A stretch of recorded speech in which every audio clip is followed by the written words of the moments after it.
Hey everyone, welcome back to Corporate Decoder, the place where we do not just read the fine print, but we actually decode it. And today we have a filing from Sensata Technologies.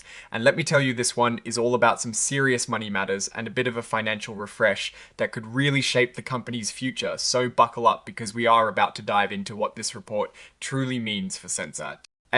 Technologies. Alright, let's get right into the meat of it. This report is essentially an update on Sensata Technologies' financial agreements.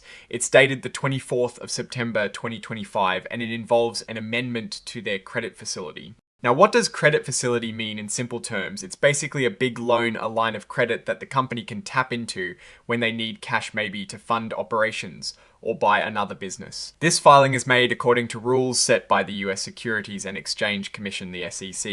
For those new to this, these filings are how public companies keep investors and the public informed about important happenings. Think of it as the company talking directly to you. The company itself, Sensata Technologies Holding PLC, is registered in England and Wales. This is just background, but it tells us where the company is officially based. Now let's talk about the main event, the credit facility amendment. Imagine you have a big loan with a bank and you need to change some of the terms. Maybe you need more time to pay it back, or you need to adjust how much you can borrow. That's essentially what Sensata has done here. Even though they are registered in England and Wales, their principal executive offices, the place where the main decisions are made is here in Attleboro, Massachusetts.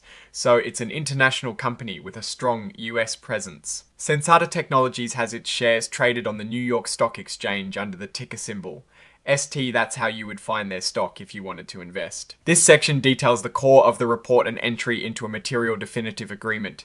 This means a significant contract has been signed. In this case, it is an amendment to their existing credit agreement. So here is a key change. The total amount of money the company can borrow under this revolving credit facility has been reduced.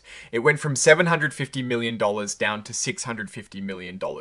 Now this might sound initially like a negative, like they have less access to funds. However, sometimes companies reduce their credit lines because they either have plenty of cash on hand or they are strategically managing their debt and don't need as much flexibility to borrow. It could indicate a more confident financial position or a proactive approach to debt management. But here is the really positive part, the deadline for paying back this loan. The maturity date has been pushed forward.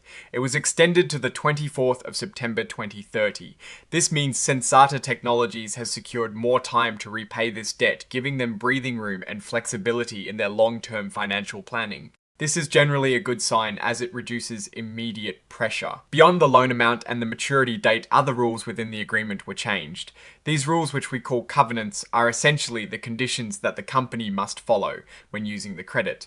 The report states these changes were made to give Sensata and its related companies more flexibility and permissions. This usually means they have more freedom to operate their business without hitting technical restrictions in the loan agreement, which is a very good thing for day-to-day operations and strategic moves. This is the actual legal document detailing all these changes. It's called Amendment Number 14 to the credit agreement. It outlines the specifics of how the deal between Sensata and the lenders like Morgan Stanley Senior Funding Incorporated has been updated. And over here we see the official sign-off. Andrew Lynch, the Executive Vice President and Chief Financial Officer, has signed this report on behalf of Sensata Technologies Holding PLC. This confirms the company is officially acknowledging these changes. The date of the signature is the 29th of September 2025, which is just a few days after the amendment was finalized. Now, looking at this filing as a whole, what is the story here? Sensata Technologies has effectively refinanced a significant portion of its debt. They have shortened the total amount they can borrow, but they have gained much more time to repay what they do borrow. This extension to 2030 is a major positive. It signals confidence from lenders, or at least a willingness to restructure to support the company's long-term strategy. The increased flexibility in operational covenants is also a big win, allowing Sensata to maneuver more freely in the market without being overly constrained by loan terms. This is not an indication of financial distress, but rather a strategic financial management move. They are managing their debt to better suit their current and future business plans.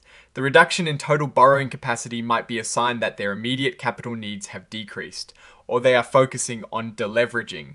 Overall, this looks like a smart move to enhance financial stability and operational agility for Sensata Technologies. Alright, that is our breakdown of Sensata Technologies' latest filing. What is your take on these numbers and what they signal for the company? Future, drop your thoughts in the comments. If this analysis was valuable, hitting that like button really helps, and subscribe for more deep dives. Don't forget to check out the Discord in the description for more community discussions. Thanks for watching, see you next time.